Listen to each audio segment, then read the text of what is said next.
A veciñanza da Mil en Moraña continúa sen darse por vencida na súa loita contra a construción do parque eólico do Acival. Nas súas visitas á zona, os afectados atoparon ata 5 petróglifos, polo que piden a paralización inmediata das obras. O procedimento debería de ser desbrozar e limpiar, vixiar que non haxa nada que protexer e despois obrar. Se hai algo que protexer, lóxicamente, teñen que protexelo, porque iso é o que pon na declaración de impacto ambiental, que ten que estar unha persona vixiando que non se faga ningún dano. Se se ve a simple vista, pois lóxicamente tes que ver o que vas a facer e máis onde o vas a facer. A veciñanza xa avisou o Seprona desta actuación, advertindo que algún dos achados está sufrindo danos coas obras.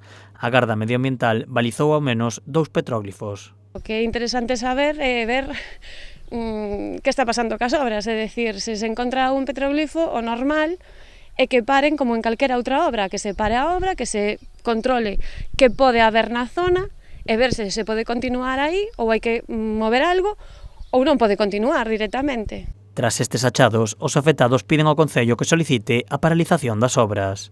Bueno, do Concello din que están a facer o que teñen que facer, non o acabamos de ver, porque eles o que terían que facer era solicitarlle a Patrimonio que se paralicen as obras e que se faga unha prospección como é debido, para ver o que podemos salvar, o que hai que salvar.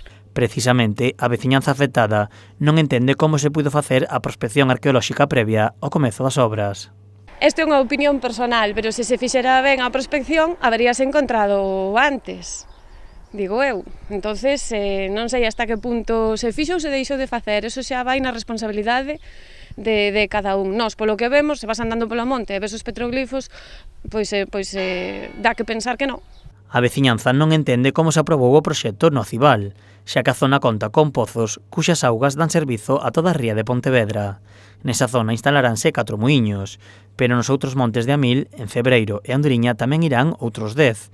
No caso do Cebreiro, o proxecto atópase no período de alegacións e en Anduriña están pendentes da declaración ambiental.